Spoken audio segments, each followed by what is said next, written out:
Bonsoir, bonjour à toutes et à tous.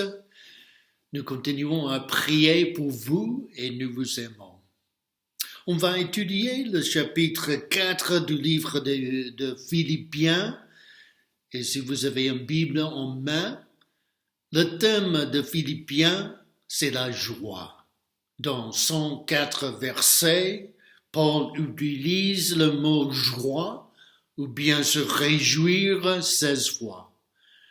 Donc le contexte c'est que Paul était en prison quand il a écrit aux Philippiens, il était enchaîné. Pourtant, même en prison, il a connu la joie du Seigneur.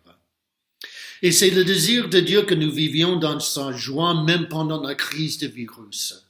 En fait, Dieu fera tout ce qu'il peut pour que nous puissions vivre dans la joie. Mais en même temps, nous aurons la joie du Seigneur dans nos cœurs lorsque nous comprenons que notre Dieu est un Dieu de joie. David a dit dans Psaume au chapitre 16 au verset 11, « Tu me feras connaître le sentier de la vie, il y aura d'abondantes joies devant ta face, des délices éternelles à ta droite. » Qui nous donne la joie? C'est Dieu. Dieu nous donne sa joie comme croyants, ses enfants. Sophonie au chapitre 3, au verset 17, « Car l'Éternel, ton Dieu, est au milieu de toi un guerrier qui te sauve. Il sera transporté de joie à ton sujet et il te renouvellera dans son amour pour toi. Oui, il sera dans l'allégresse à ton sujet et Dieu poussera des cris de joie. En fait, c'est-à-dire Dieu prend plaisir en nous et il se met à pousser des cris de joie quand il pense en nous. Quand Dieu vous voit, il dit « Alléluia !» Et ça, c'est difficile à croire, n'est-ce pas? Le psaume au chapitre 104, verset 31 nous dit que la gloire de l'Éternel subsiste à jamais, que l'Éternel se réjouisse de tes œuvres, c'est-à-dire vous et moi. Dieu nous a créés pour être sa joie. Il y a un mot pour la joie dans la Bible qui signifie tourner en rond. Cela signifie littéralement d'être si plein de joie que nous tournons en rond. Dans Luc au chapitre 15 au verset 7, Jésus a dit, « Il y aura plus de joie dans le ciel pour un pécheur qui se repent. » Ce qui signifie que lorsque quelqu'un vient à Jésus, accepte Jésus dans leur cœur, le ciel est plein d'anges qui tournent en ronde en se réjouissant. Amen. Sa joie peut nous être transmise directement par son Saint-Esprit qui vit en nous. Il y a une plénitude de joie dans le Seigneur, dans la présence de Dieu. Dans l'Ancien Testament, Dieu était pour nous. Dans le Nouveau Testament, Dieu était avec nous. Mais maintenant, Dieu vit en nous. Et ça, c'est exactement ce que Néhémie a découvert dans Néhémie au chapitre 8, au verset 10. La joie du Seigneur est notre force. La joie de qui? La joie de Dieu. Passons aux Philippiens au chapitre 4. Êtes-vous prêts? Paul écrit dans Philippiens au chapitre 4, verset 1, « C'est pourquoi, mes bien-aimés et très chers frères, vous qui êtes ma joie et ma couronne, demeurez ainsi fermes dans le Seigneur, mes bien-aimés. » Comment pouvons-nous rester fermes au milieu de cette crise? Comment pouvons-nous continuer à ressentir de la joie au milieu de la peur et de l'inquiétude pendant cette crise que nous vivons? Quelles leçons pouvons-nous tirer de Philippiens au chapitre 4? Premièrement, nous pouvons marcher dans la joie du Seigneur comme nous marchons dans l'unité les uns avec les autres dans l'Église.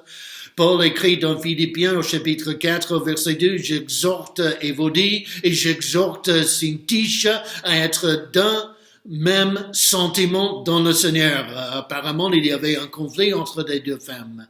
« Et toi aussi, fidèle collègue, oui, je te prie de les aider, elles qui ont combattu par l'Évangile avec moi et avec Clément et mes autres compagnons d'œuvre, dont les noms sont dans le livre de vie. » Donc nous lisons ici que les deux femmes pieuses de l'Église se battent. Leur désunion affectait l'unité de l'Église. Et être en conflit avec quelqu'un peut nous priver de la joie du Seigneur. Nous avons tous vécu des conflits à un moment ou bien à un autre dans l'Église parce que nous sommes tous des gens imparfaits. Personne n'est parfait, ni moi ni vous. Vous dites, Georges, j'ai été blessé dans le passé. Mes amis, nous avons tous été blessés à un moment ou bien à un autre dans l'Église et nous pouvons nier notre blessure ou vivre en tant que victime à cause de notre blessure. Ou nous pouvons faire face à notre blessure et marcher à nouveau dans la joie du Seigneur. Comment pouvons-nous surmonter notre blessure?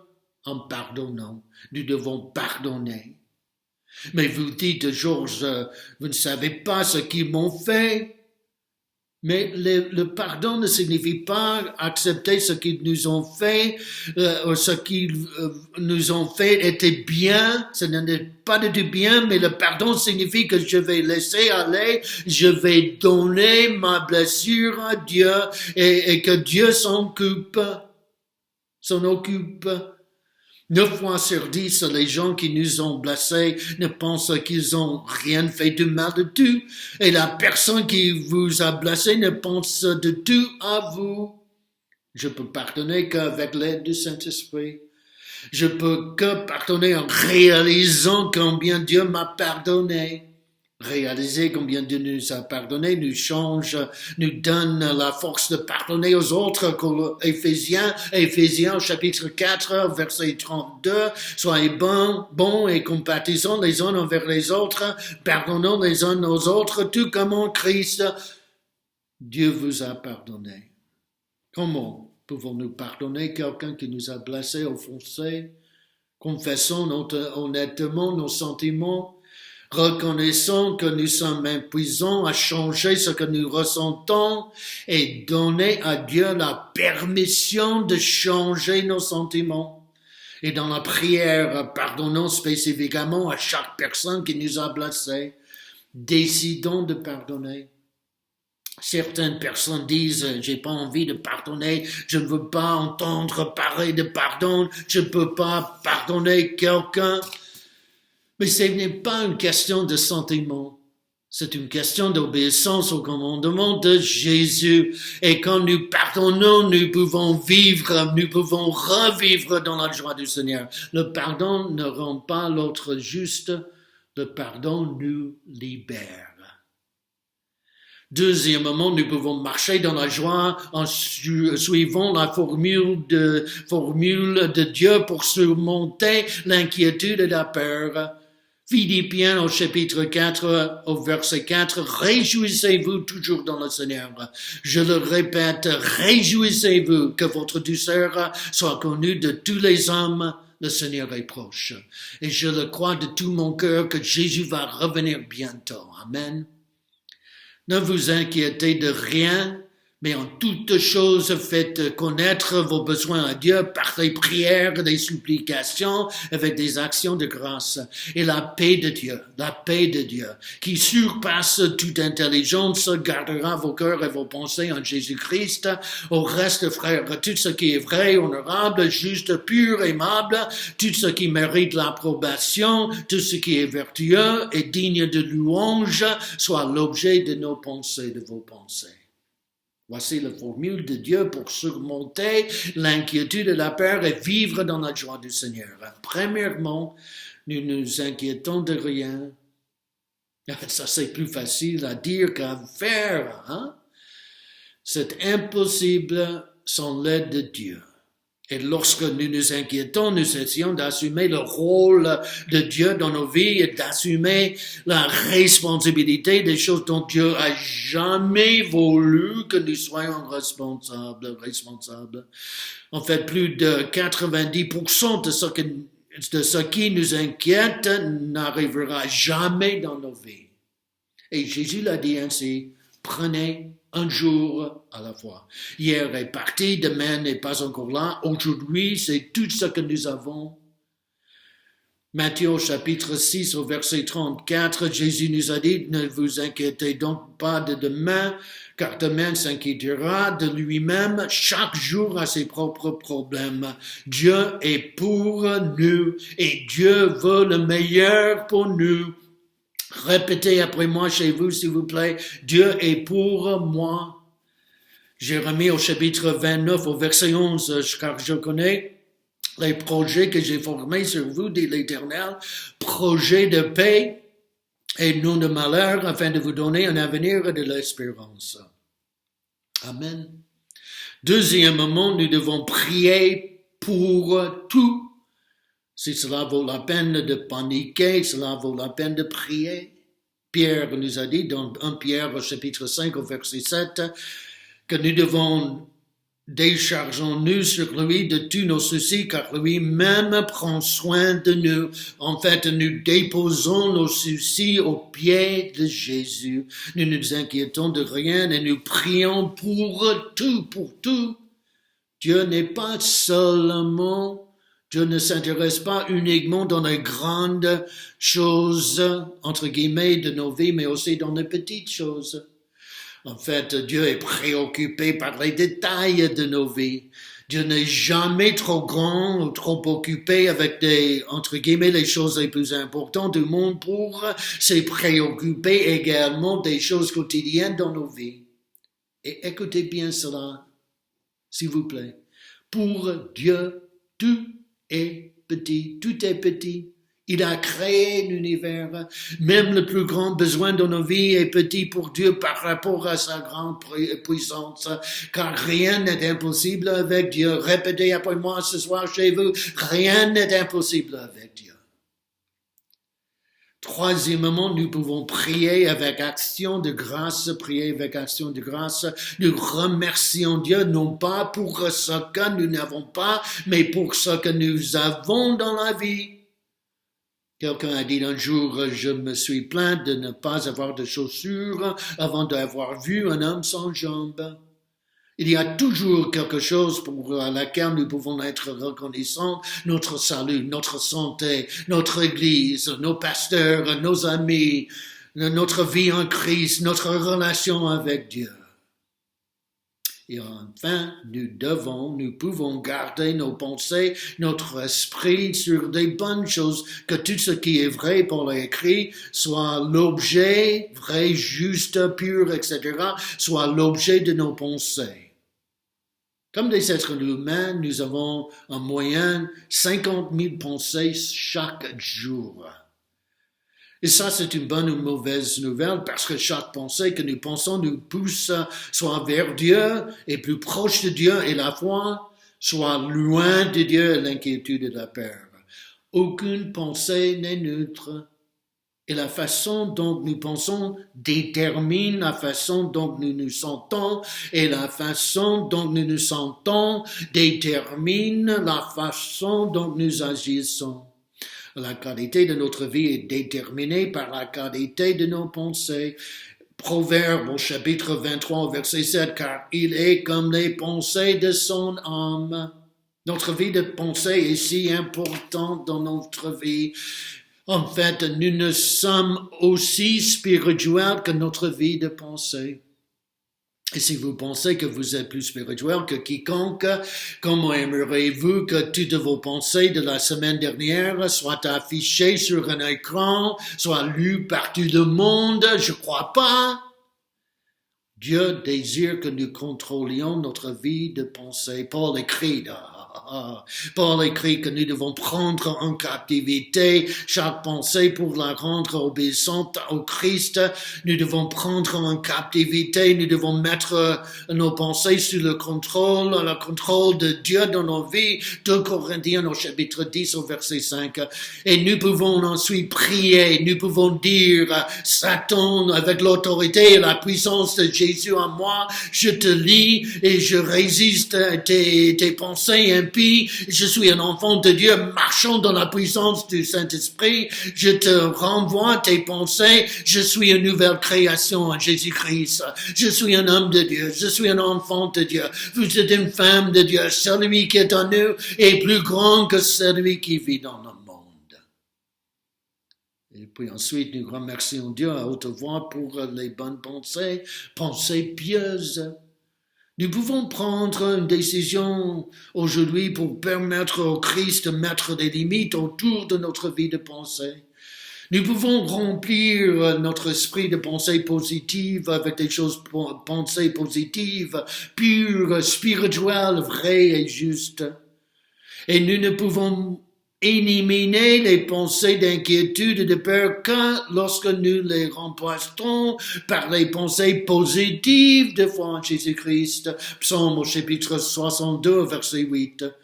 En tout temps, peuple, confiez-vous en lui, répandez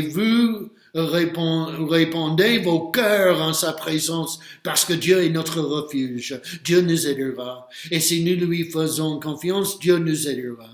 Et si nous le laissons entrer dans notre vie et concentrons-nous sur sa puissance et sa présence et son pouvoir, plutôt que notre problème, nous aurons la joie du Seigneur dans nos vies. Si nous nous concentrons sur notre problème, nous serons misérables. Et si Dieu peut ressusciter, mes amis, Jésus-Christ entre les morts, il peut ressusciter votre santé, votre relation morte. Il peut nous donner le pouvoir de recommencer parce que Dieu est le Dieu de la deuxième chance. Gloire à Dieu. C'est sa grâce, sa miséricorde. Dieu peut rétablir la confiance là où il n'y avait que de la peur. Psaume au chapitre 56 au verset 3, quand j'ai peur, j'ai confiance en toi. Et nous pouvons passer du temps, nous devons passer du temps avec le Seigneur. Isaïe au chapitre 30 au verset 15, dans la tranquillité et la confiance seront ta force. Je dois passer du temps pour avoir la joie du Seigneur dans mon cœur, avec le Seigneur quotidiennement dans la solitude avec Dieu. Mais écoutez, passer du temps ensemble dans une relation n'apporte pas nécessairement d'intimité, mais il est impossible d'être intime sans passer du temps ensemble. Nous devons passer du temps seul avec Dieu. Le Saint Augustin a dit, nos cœurs sont agités jusqu'à ce qu'ils reposent en nous. Et le résultat d'être ensemble avec Dieu en solitude, c'est la joie du Seigneur. Maintenant, nous devons mettre toutes les choses que je vous ai apportées jusqu'à maintenant, nous devons le mettre en pratique, comme Paul écrit dans Philippiens au chapitre 4 au verset 9. Vous êtes là? Philippiens au chapitre 4 verset 9, ce que vous avez appris, reçu et entendu de moi, et ce que vous avez vu en moi, pratiquez-le. Nous devons le pratiquer. Et le Dieu de paix, sa paix sera avec nous. Et pour résumer, premièrement, nous pouvons vivre dans la joie du Seigneur en marchant dans l'unité. Deuxièmement, nous pouvons marcher dans la joie du Seigneur en suivant la formule de Dieu pour surmonter l'inquiétude et la peur. Mais troisièmement, nous pouvons vivre dans la joie lorsque nous réalisons que nous pouvons tout faire par Jésus qui nous fortifie. Paul écrit dans Philippiens au chapitre 4, verset 13, « Je peux tout faire par celui qui me fortifie. Amen. » Vous pourriez dire, « J'ai perdu mon boulot. J'ai reçu un mauvais rapport du médecin. Mon conjoint m'a laissé tomber. Mon enfant a des ennuis. J'ai échoué dans une manière terrible. Je traverse une période difficile de la vie et j'ai besoin de quelqu'un pour me renforcer. » C'est une bonne nouvelle que Jésus-Christ peut nous donner toute la force dont nous avons besoin. Il est en fait très difficile de faire quoi que ce soit, de changer, quoi que ce soit, de s'engager à quoi que ce soit sans Jésus-Christ. Mais avec Christ, nous pouvons tout faire.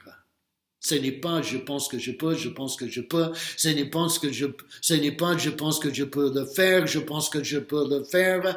Ce n'est pas je pense que je peux tout faire à travers moi. Je pense que je peux tout faire à travers moi. Mais c'est je pense que je peux tout faire par Jésus qui me fortifie. Et quelqu'un dit Amen ce soir.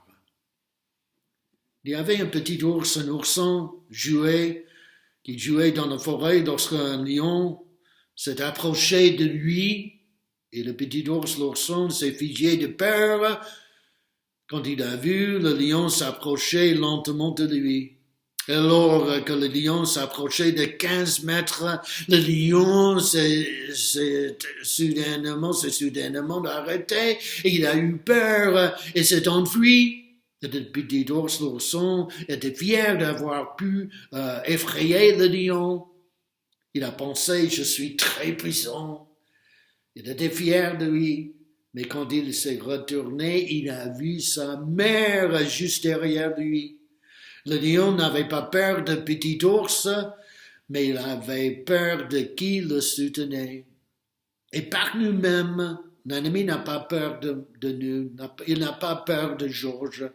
Mais quand il voit Dieu debout derrière nous, il s'enfuit rapidement, car notre Dieu est plus grand que l'ennemi. Quand je suis faible, il est fort. Et quatrièmement, nous pouvons vivre dans la joie lorsque nous apprenons à nous contenter en toutes circonstances.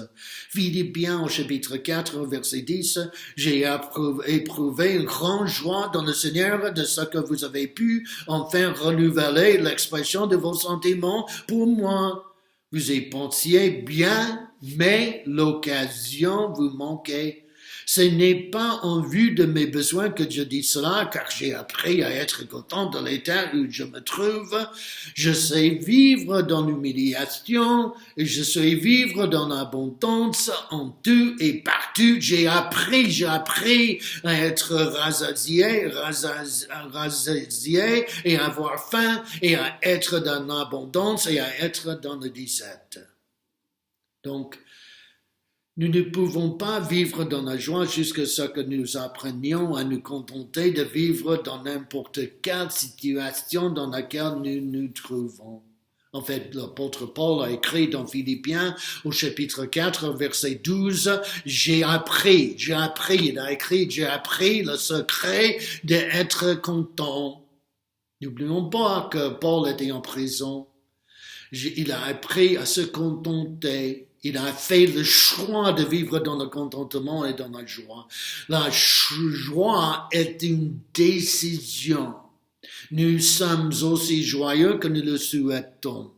Et si nous sommes découragés, aujourd'hui, c'est parce que nous choisissons d'être découragés. Avec Victor Frankl, un survivant d'un camp de concentration, a écrit un jour, « Tout peut être pris à un homme sauf une chose, la capacité de choisir son attitude dans un ensemble de circonstances données, choisir sa voie, son chemin. » Moi, je choisis de marcher dans la joie.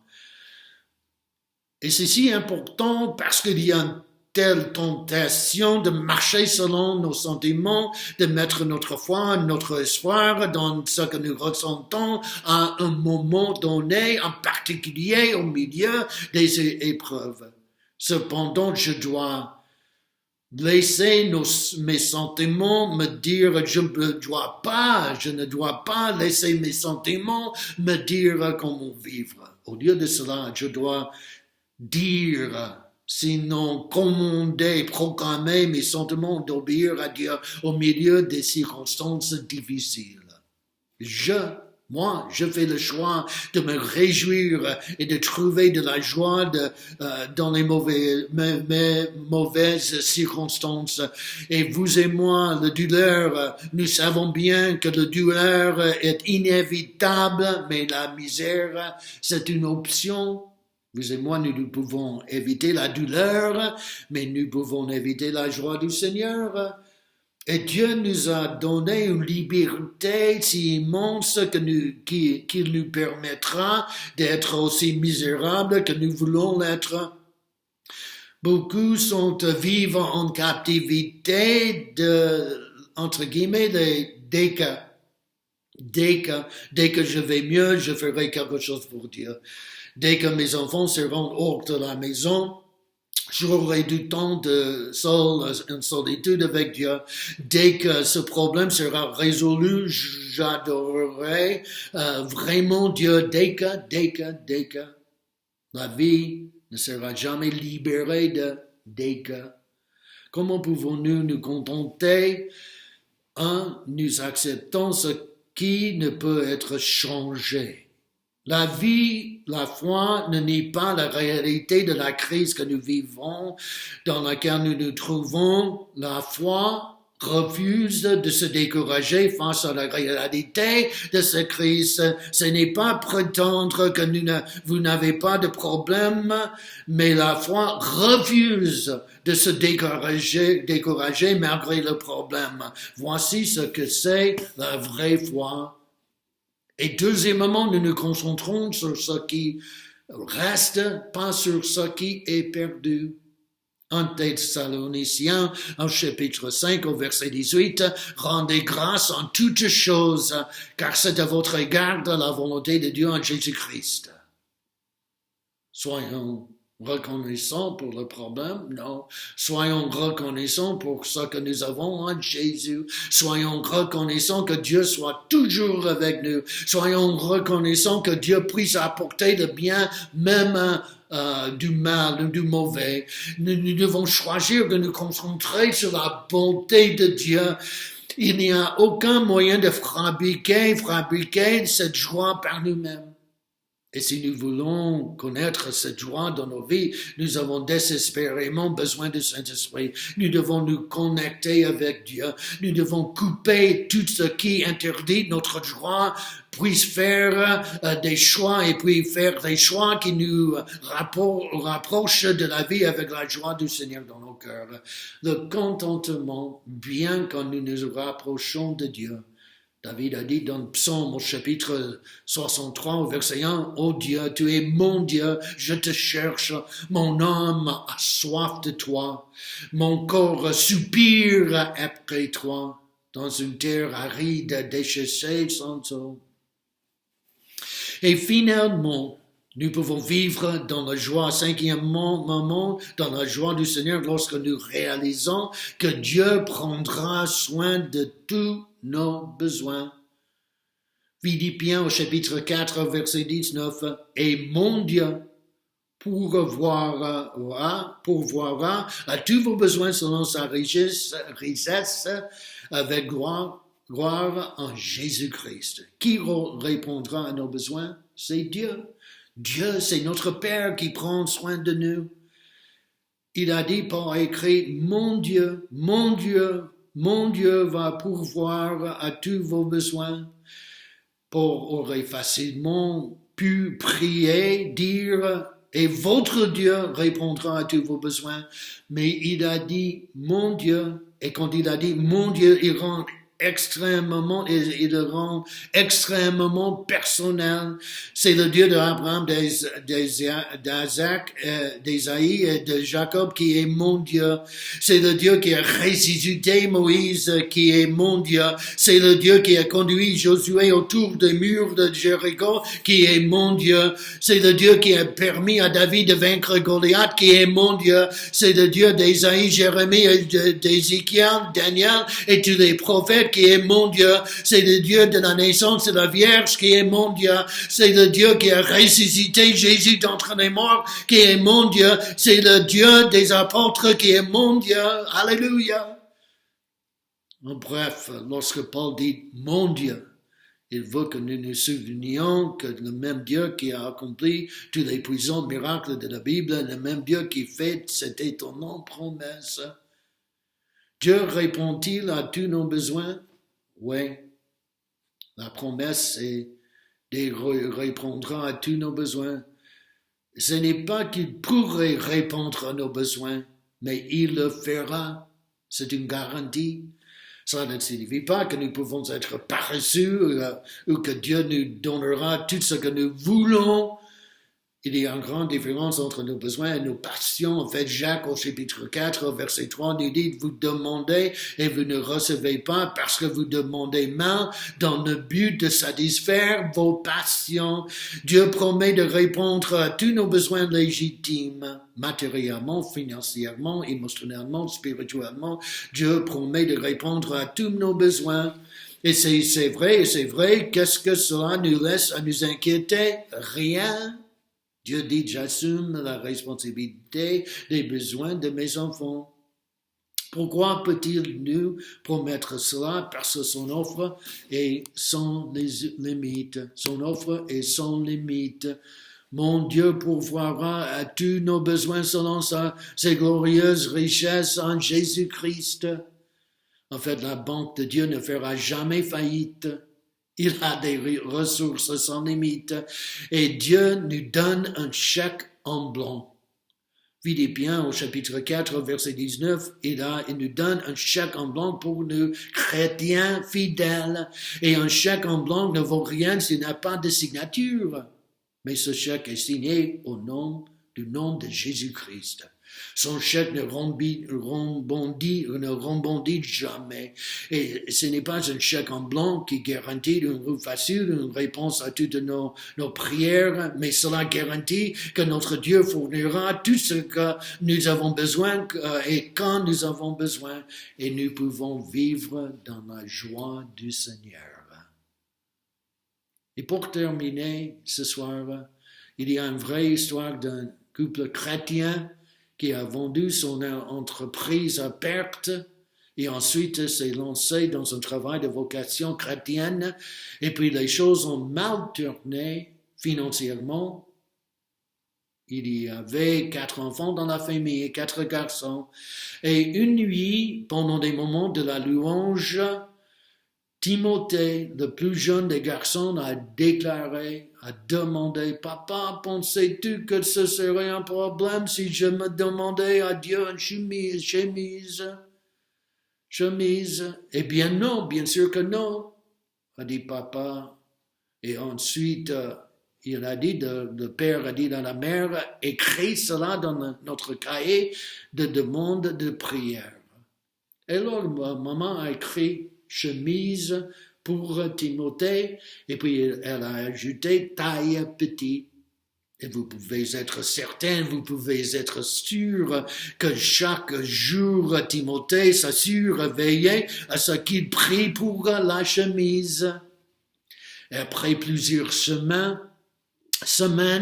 un samedi, la mère a reçu un appel téléphonique d'un marchand de vêtements chrétien du centre-ville, un homme d'affaires chrétien, et puis il a dit, j'ai terminé ma vente de stockage de juillet et sachant que vous avez 4 enfants, j'ai pensé que vous pourriez utiliser quelque chose qui nous reste.